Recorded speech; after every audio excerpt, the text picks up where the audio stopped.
The only thing that matters is whatever human beings want to do. And the earth is sort of a sterile template that doesn't have any intrinsic value or dignity. That's not the biblical view, but the other extreme view would be that human beings are a parasite, that we're somehow an alien imposition and we're not really a part of the natural world itself. The biblical view is the perfect balance between these two things. God creates us along with the other creatures on the sixth day and draws us out of the ground from the dust of the earth. So from the very beginning, human beings are related to the physical universe and to the ground itself. God then gives us stewardly dominion over it, both to use and to till and to keep the earth, but also to preserve it and to exercise our wise stewardship over it. The biblical view of human beings' relationship to the soil, I think, balances these two unfortunate extremes. So what responsibility do we have to care for and to sustain what God has created? God creates us as stewards of our natural environment. He gives us responsibility both to use, but also to preserve the inherent dignity of the soil, of the earth. That's the biblical view of stewardship, in which we're a part of nature, and God creates us and draws us from the dust of the ground and calls us to work the ground, to work the soil. Nevertheless, because of the fall, we can damage it, we can harm it, both for ourselves and for the other life on the planet. But God gives us minds as well, and just as we can harm the earth and can harm the soil, if we study it carefully, if we understand the ways in which the soil and the life it sustains interact, we can find solutions. Our land care practices greatly impact what goes on in the soil. If we remove our crop residues, we're removing the food for the organisms, for those bacteria and fungi, which begin this whole cycle of bringing nutrients to the plants. They help out a number of other ways through disease suppression and in soil water dynamics. And so having a healthy, productive soil with a full complement, a supporting cast of all these organisms present is so critical. You remove that food, though, you have lower populations. And then you have to provide those nutrients in other ways. And then we become more and more dependent on chemical inputs and so forth. But God has put in place a system that's remarkably complex and thrilling, and we're just scratching the surface on what is actually going on there. It's important to know about soils because this is all we have. There's no new earth being created that we can go take. This is what we have, and we need to take care of what we have and be aware of what it is and what makes it better and what destroys it, so that we can be good caretakers of this little tiny section where we get all of our food from. I knew that all life comes from soil, and that we had to figure out how to help the soil get back to the way it was. And we thought there's got to be a better way to farm. The soil was totally sterile, was dead. Yes, we could grow 200 bushel corn an acre, and we did. And we have a plaque that says we grew 200 bushel corn to the acre. But things just didn't feel right.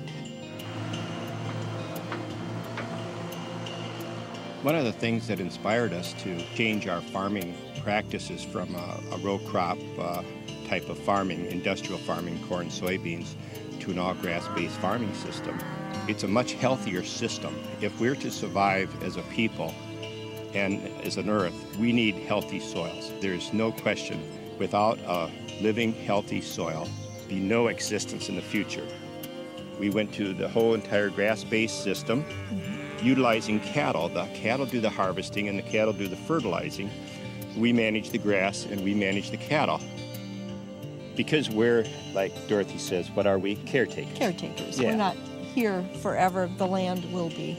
We're like the grass, we're like the animals, we're like all the organisms. We have a life cycle, but the place will still be here.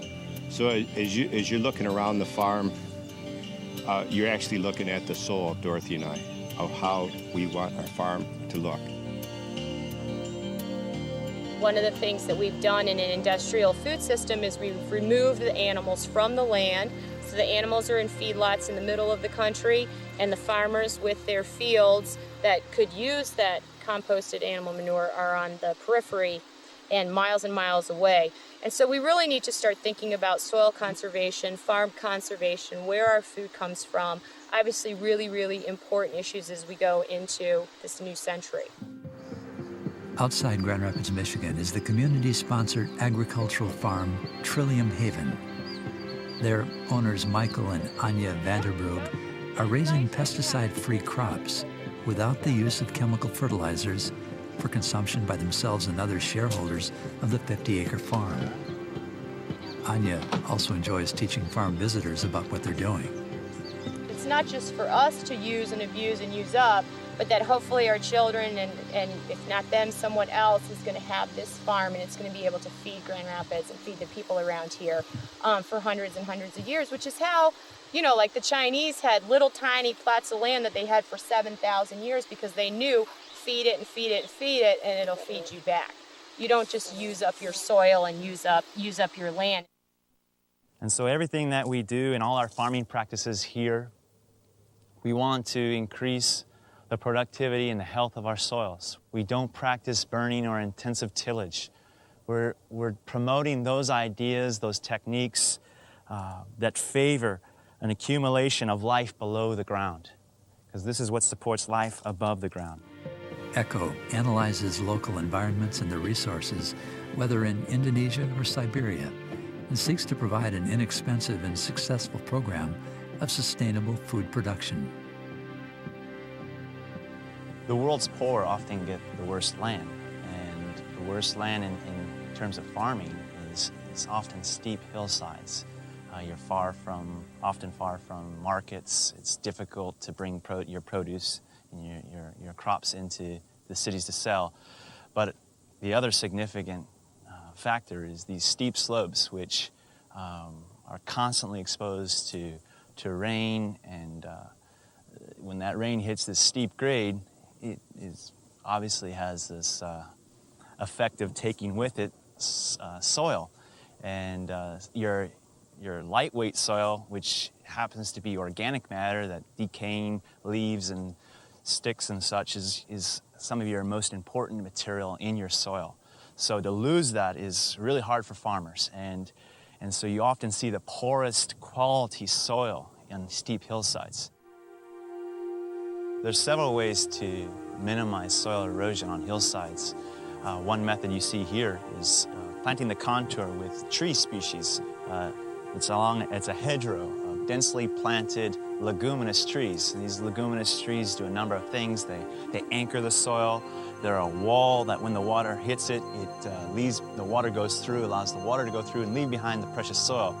Then in the alleyways between your hedgerows, you're able to farm. And so when the water hits, it's just in this area here that you have a rapid movement. Then it hits that wall of trees and slows down. So this is basically a sand dune. So to stabilize it, we have just overlapped tires. In fact, tires make a very nice stair step to go over a steep area. The only reason we have wood here is so we don't catch our toe on it. If you didn't have wood, that wouldn't be necessary. It's working really well for us. It's just an incredibly steep slope of sand, and we've hardly lost anything from it over the 6 years that it's been here. Yeah, now is this a technique you could use overseas? Absolutely, because one of the big problems is disposal of tires. Not only are they an eyesore, but the rainwater it collects in them breeds mosquitoes, which means you've got dengue fever and yellow fever and malaria. So this essentially has taken several tires that are no longer usable for anything else out of circulation and put them to a great use. Through its global research, ECHO has discovered varieties of avocado that produce their fruit in each of the 12 months of the year.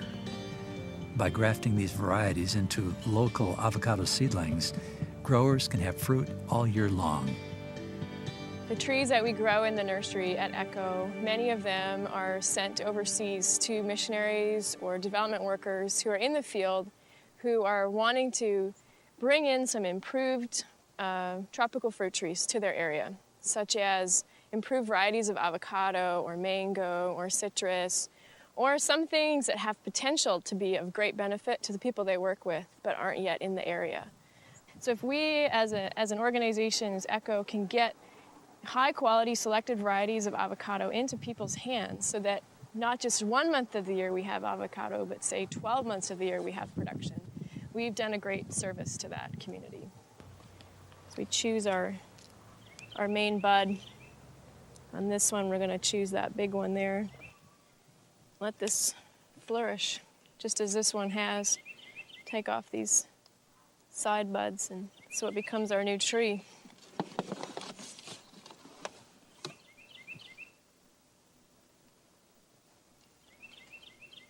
Take off these shoots that are coming up from the rootstock.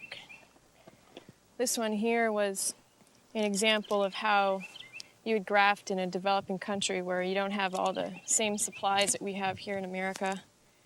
This black piece of rubber band is actually from a bicycle inner tube, which are pretty common in a lot of other countries of the world. Because so many of the world's poor are compelled to work in large urban areas where many face unemployment, it's critical for them to find creative means of providing for themselves. ECHO has developed a number of techniques that poor urban dwellers can use to grow their own food. Even in places like a city where there's almost no soil, just pure concrete, you can either make your own soil or make your compost from kitchen scraps, or if you have leftover grass clippings or any other vegetation that you can use. Or getting around the traditional sense of soil and using things like here we're growing things in wood chips or even pop cans on a carpet, using things that act as a soil if the soil is not available. To do this, we lay a layer of carpet on the bottom, and so the plant actually grows right into this carpet. So here you have the plant growing right into the carpet. See its roots there, essentially no soil at all, a low-tech hydroponic system where the plant's getting all its nutrients and water from this carpet that wicks, the water wicks from these buckets, these irrigation buckets. Just a simple 5-gallon bucket with a hole in the top. Here we have the tire garden, one of the rooftop favorites. Simple, no shortage of tires in most urban areas, and it's a super durable container. And the plants do real well here. Basically, we'll cut the rim off, take that and flip it upside down, and it fits nicely on the bottom. Put a piece of plastic underneath so it'll form a nice seal. Fill that with soil, compost, what have you. And here we have garlic chives growing. These have actually been here for 13 years. And for a family, having a couple tires of this, clipping off a few every evening to put in their food, good source of nutrition. It keeps growing like crazy.